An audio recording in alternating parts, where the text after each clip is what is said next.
Welcome back to Superbly Said, Advanced English Vocabulary and Phrases. Right, and today we've got a really great one for you. Yeah, we do. So I just want to quickly mention that this deep dive is actually based on a lesson from SpeakDuo. Oh yeah, highly recommend them. Seriously, you can go to SpeakDuo.com to meet new people from around the world who are practicing English on video calls to become more confident with their English speaking abilities. It's just a fantastic resource. It really is. And, because we want to respect your time today, we're skipping the fluff. Exactly. We're going straight into idioms for advanced English learners.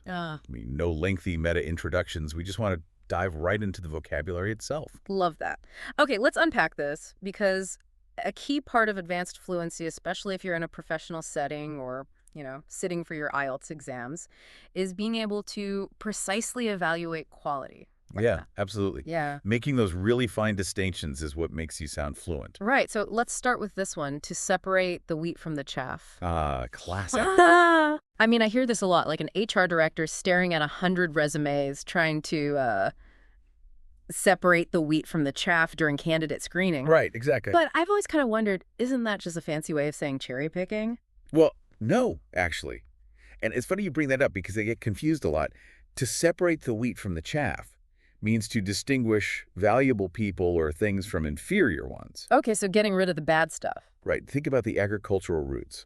Wheat is the good stuff, the grain. The chaff is the useless husk that you literally throw into the wind. Oh. Yeah. So when that HR director screens applicants, they aren't looking for the absolute best yet. They are just blowing away the chaff, the totally unqualified candidates, to find the baseline of good people. So it's more like panning for gold, like washing away all the dirt just to see the nuggets. Yes, exactly. Yeah. Whereas cherry picking is, it's completely different. Oh, so? Cherry picking is when you bypass the elimination process entirely and just select the absolute best. You already have a great cake. You just want the cherries on top. Got it. So wheat and chaff is about establishing a baseline, but cherry picking is taking the elite. Exactly. Now, once you actually find that top candidate, you might describe them as being in a league of its own. Right, in a league of its own. Like, if I was answering an IELTS Part 2 question about an amazing concert I went to, or maybe a local chef's cooking. Yeah, that's a perfect use case.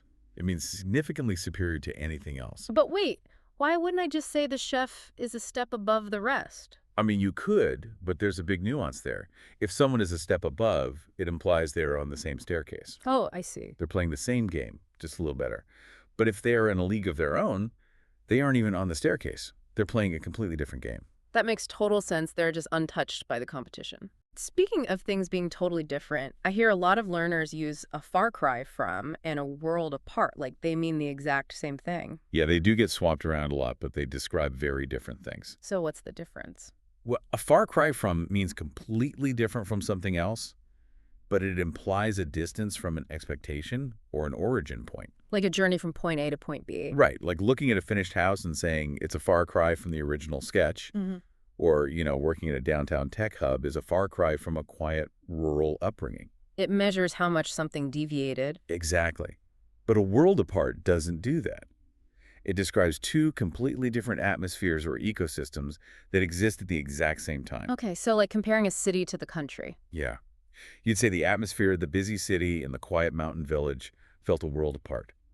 What's fascinating here is how English uses spatial distance to describe qualitative differences, Yeah, it really is. Like a far cry is literal distance, how far your voice can carry. And a world apart scales that up to a planetary level. That is fascinating. So, okay, let's say you've made that jump. You're in that new downtown tech hub, which is a far cry from your village. Right, yeah. You have to start navigating the rules of that new workplace. And if you mess up, you might fall foul of the rules, right? Yes, to fall foul of. It means getting into trouble with an authority or a rule. But, why not just say you broke a rule? Well, breaking a rule can sound malicious, like you did it on purpose. To fall foul of usually implies you stumbled into trouble procedurally or unintentionally. Like you didn't mean to do it. Exactly. Like maybe a company failed to update their data protection and accidentally fell foul of privacy regulations. Or a student falling foul of a really specific late submission rule. Just getting tangled up in red tape, basically. Yeah. And to avoid that, your boss might expect you to toe the line. To toe the line. Now, to me, this just sounds like following instructions. It's a lot heavier than that, actually. Really? Yeah, it means strictly following official rules or expected standards. Think of a track runner putting their toe exactly on the starting line. Okay. If administrative recruits are warned they must toe the corporate line, it means they have to adopt the whole culture, not just do their daily tasks. I have to ask, doesn't that imply, like, blind obedience? It sounds kind of negative. It definitely can be. It implies conforming to a strict, sometimes ideological standard. Yeah. Like, I had to toe the line regarding strict punctuality at my first job. It's about respecting the hierarchy. Right. And if you don't respect that hierarchy, you might get accused of backchat. Oh, yes, Oh. to backchat. Which is just disagreeing with your boss, right? Absolutely not. No. No. Disagreeing is professional. You can disagree about a budget. To backchat is replying insolently to authority. It's inherently disrespectful. Ah, so it's about the tone. Exactly. Yeah. Like a boarding school student risking detention for backchatting a teacher, or an employee having to apologize after backchatting a manager. Yeah, that's not going to go over well. In fact, keeping your job after that might be out of the question. Exactly. Out of the question means absolutely impossible or forbidden. It's stronger than just saying it's highly unlikely. Way stronger. Highly unlikely leaves a tiny bit of hope. Out of the question leaves zero room for debate. Like taking a vacation last year was out of the question due to work. This raises an important question, though, about power dynamics in English vocabulary. What do you mean? Well, think about it. Towing the line, falling foul, backchatting, these all signal strict hierarchies. They were linguistic ways of saying who is in charge. Wow, yeah, they really map out the power structure of a workplace. They really do. So even if you are towing the line perfectly, unexpected things happen at work, like a spot check. Ugh, the dreaded spot check. Right, it sounds terrifying, like a massive audit is about to happen. Well, you can relax a bit because a spot check is not an audit. Oh, it isn't? No, an audit is comprehensive and heavily planned. A spot check is a sudden, unannounced inspection. It's fast and random. Okay, like a supervisor just popping in to check the inventory and finding missing equipment. Exactly. It's the element of surprise. So if there's an issue during that spot check, the two parties might need to sort it out in good faith. Yes, in good faith, meaning acting with honest, sincere intentions. But couldn't I just say they acted with good intentions? You could, but in good faith carries a lot more formal, almost legal weight. Good intentions is just your personal morality. I see. And good faith is used for contracts and negotiations, like negotiating parties openly sharing financial records to reach a fair settlement in good faith. Because they trust each other, which is super important if you're trying to protect your bread and butter. Ah, the bread and butter, the essential elements of a skill or business. The thing that pays the bills, Mhm. like reliable clients for a freelancer or doing weekly reports that keep you busy. Exactly, it's the baseline income for survival. But people confuse this with a cash cow, don't they? All the time. Yep. But a cash cow is completely different. Right. Bread and butter is what you need to survive. A cash cow is something highly lucrative that makes you rich with very little effort. So you want a cash cow, but you need your bread and butter. Exactly. Yeah. To get people to buy your bread and butter, you have to draw attention to it. To draw attention to. Meaning deliberately causing people to notice something. Right, like using bold text and clear headings in a report or setting up a bright display in a window. And this is different from just highlighting something. Yeah, highlighting just means making something stand out. Drawing attention to it implies you're physically guiding someone's gaze or focus. Here's where it gets really interesting, though. Because even if you do everything right, things go wrong. And that's when English speakers rely on a stiff upper lip. The famous British stiff upper lip. Yes, meaning stoicism and emotional self-control in difficulty. But, I mean, why the upper lip? Because it's physiological. When you're about to cry, your upper lip is one of the first muscles to tremble. Oh, wow, I never thought of that. Yeah, so keeping it stiff means forcing yourself to hide the emotion. Like leading a team through severe budget cuts, or helping your family stay calm when a grandparent is ill. But is that just the same as bottling things up? Because that's super unhealthy. No, it's not the same. Bottling things up is purely unhealthy suppression. A stiff upper lip is about fortitude and duty. You are staying strong for the sake of other people. That makes sense.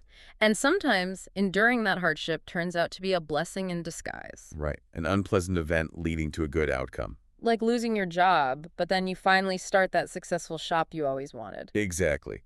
But it's not just a lucky break. No. No, a lucky break is obvious good fortune right away. Huh.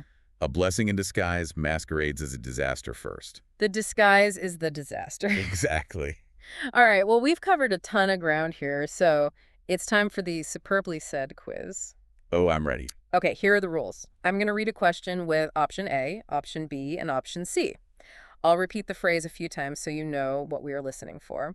I'll read the options, and then I'll ask you to pause if you need to think. And then I'll jump right in with the answer and a quick reminder of the example we talked about earlier. Perfect. Let's do it. Question 1.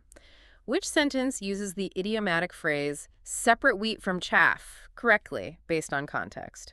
We are looking for separate wheat from chaff. The professional agricultural farming grain harvester was instructed to separate wheat from chaff during the seasonal crop threshing. The deeply frustrated young retail clerk aggressively managed to completely drop a white line. During the initial screening of hundreds of job applicants, the HR director worked tirelessly to separate the wheat from the chaff. Feel free to pause the podcast here if you need to think about the answer. The correct answer is option C. Remember the HR director example we covered earlier? They separate the wheat from the chaff during candidate screening to eliminate the bad and find a baseline of good applicants. Exactly. Unless you are a literal tractor, option A is out. All right, question 2. Select the context where the phrase a stiff upper lip is most appropriately used figuratively. The phrase is a stiff upper lip. Despite facing severe budget cuts and mounting professional pressure, she maintained a stiff upper lip and led her team through the crisis. The professional theatrical makeup artist was instructed to check the stiff upper lip during the prosthetic application. The incredibly clumsy warehouse inventory clerk accidentally managed to quickly buy some large systems. Feel free to pause the podcast here if you need to think about the answer. It is option A. Maintaining a stiff upper lip is about stoicism. Just like leading a team through severe budget cuts, you are holding back that emotional tremble for the sake of duty. Right on. Question 3. In which situation does someone accurately utilize the advanced phrase, a far cry from, contextually? We want a far cry from. The professional long-distance vocal projection coach was instructed to shout a far cry from across the auditorium. Working in a high-paced, modern downtown technology hub was a far cry from his quiet, rural upbringing in the countryside. The completely terrified young wilderness traveler unexpectedly noticed an exceptionally massive, heavy tool chest. Feel free to pause the podcast here if you need to think about the answer. The answer is option B. A far cry from measures distance from an expectation or origin, just like the huge difference between the downtown tech hub and the quiet rural upbringing we talked about. Awesome. Moving on to question 4. Which response best demonstrates the advanced phrase, to fall foul of, figuratively? The phrase is to fall foul of. Because the corporation failed to update its data protection protocols, it quickly fell foul of strict international privacy regulations. The professional athletic stadium sports referee was instructed to fall foul of the players during the soccer match. The incredibly clumsy warehouse inventory clerk accidentally managed to quickly catch that white balance. Feel free to pause the podcast here if you need to think about the answer. It's option A. To fall foul of means getting tangled up in rules, procedurally or unintentionally, exactly like a company failing to update its privacy regulations. Spot on. Question 5. How would a professional accurately use the phrase to toe the line contextually? The phrase is to toe the line. The professional track and field sprinting coach was instructed to make the runners toe the line at the starting blocks. The completely confused amateur theater group unexpectedly decided to proudly paint a clean frame. New administrative recruits were explicitly warned that anyone who refused to toe the corporate line would face disciplinary action. Feel free to pause the podcast here if you need to think about the answer. Option C is the correct answer. To toe the line means strictly following official expected standards, much like those new administrative recruits facing strict corporate rules. Great job. Question 6. Which scenario perfectly illustrates the meaning of the phrase in good faith contextually? We are looking for in good faith. The professional theological seminary researcher was instructed to study in good faith during the religious history seminar. Both negotiating parties enter the contract talks in good faith, openly sharing financial records to reach a fair settlement. The incredibly clumsy hotel maintenance worker accidentally managed to completely drop that red tray. Feel free to pause the podcast here if you need to think about the answer. The answer is option B. Acting in good faith carries that formal weight of honest intentions, just like parties openly sharing financial records during negotiations. Almost done. Question 7. Which sentence accurately utilizes the advanced phrase, to back chat, contextually?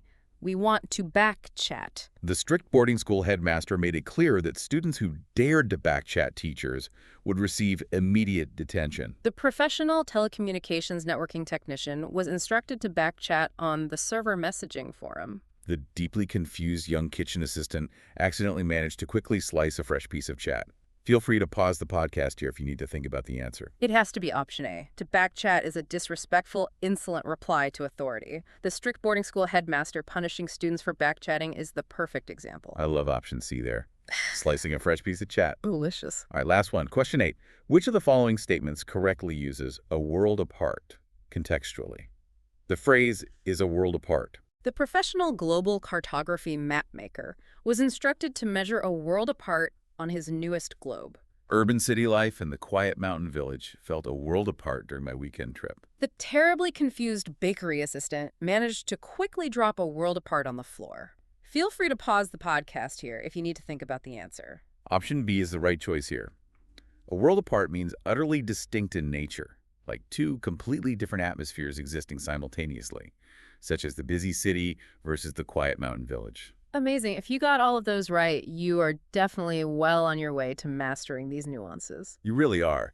And, before we wrap up, it actually leaves me thinking about something. What's that? Well, if connecting to the bigger picture is the real goal of learning a language, does using phrases like a stiff upper lip or to toe the line actually shape our psychology? Oh, that is deep. Right. Like by speaking these idioms, do we subconsciously become more resilient and obedient? Or do these phrases just give us a polite, culturally acceptable mask to hide our true feelings when we're at work? Wow. That is something to think about. So what does this all mean? It means language isn't just about definitions. It's about history, power dynamics, and how you choose to navigate your world. Exactly. So take these phrases, mull over what they really imply, and try using them yourself. Head over to SpeakDuo to practice them with real people. Keep practicing, and we'll catch you on the next Deep Dive.